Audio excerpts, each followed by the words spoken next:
bonjour et merci beaucoup pour ce privilège que vous me donnez pour témoigner sur un homme important. Et je crois qu'un homme, dans son cheminement, pour mieux le comprendre, il faut peut-être aborder même les anecdotes qui tournent tout autour de sa véritable trajectoire. J'ai une première anecdote qui est académique, puisque j'avais écrit un texte sur les stéréotypes et les imaginaires sociaux dans le milieu alpulaar. Et un jour, il est venu me retrouver au café habituel avec son ami Amady Alidien. Il m'a présenté le texte.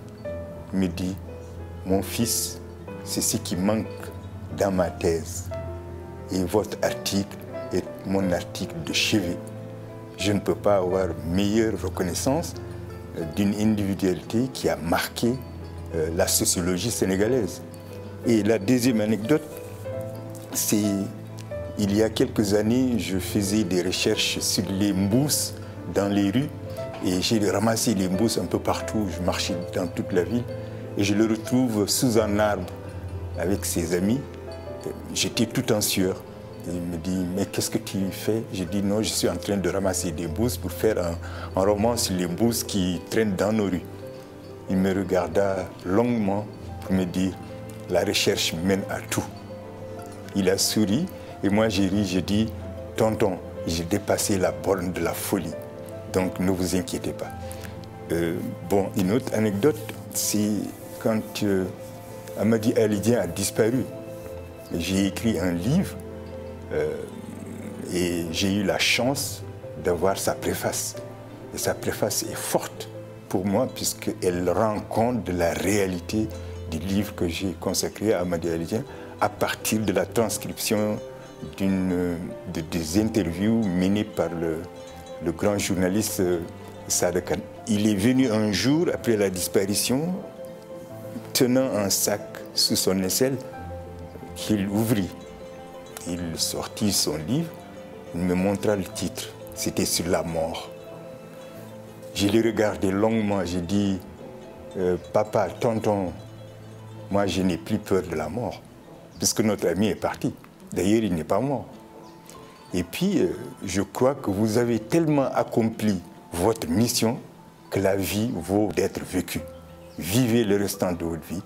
Ne vous inquiétez pas de la mort, puisque votre fils lui-même n'a pas peur de la mort.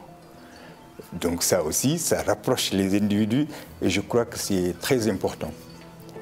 Je n'ai pas accepté d'aller à son enfouissement, puisque moi, les grandes personnalités, je ne les enterre pas. On les enfuit puisque c'est de la semence.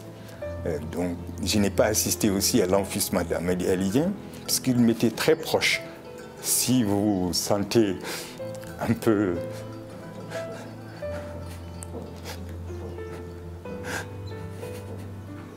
Je ne les ai pas pleurés, hein. Je ne les ai jamais pleurés.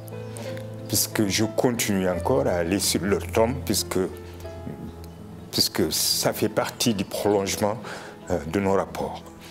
Je ne le fais pas par sentiment aussi, je le fais puisque c'est un souffle. Les pleurs, c'est un souffle, c'est un rebondissement. Puisque l'hommage qui sera rendu sera aussi un hommage de sentiment, puisque c'était un homme avec lequel on avait des rapports. Puisque sur son lit d'hôpital, une autre anecdote, le dernier jour, je suis venu, je l'ai embrassé sur le front. Il m'a demandé de baisser ma tête et sur laquelle il a glissé sa main droite. Et je sentais donc cette filiation s'affirmer davantage. Mais si j'ai honte de dire que je vais au cimetière, mais en réalité, je ne retrouve jamais sa tombe.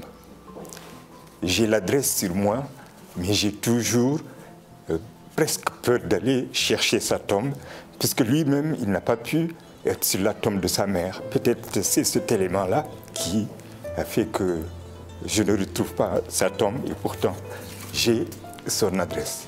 C'est le seul individu dont je possède l'adresse de la tombe et que je ne vais pas chercher.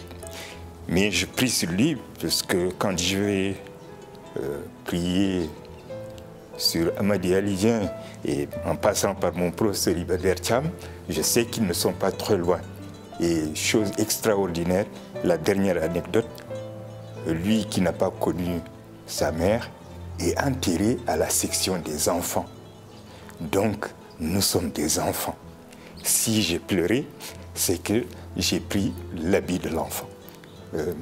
J'espère que mes collègues vont comprendre et que cet hommage qui lui est consacré, il le mérite. Et tous les autres individus qui ont participé à l'éclosion de sa pensée et lui-même participant à l'éclosion de nouvelles pensées doivent être heureux, voire faire tomber quelques larmes. Et je m'excuse d'avoir été long et d'avoir surtout mouillé le film sans aucune intention d'effacer l'hommage qui lui est rendu.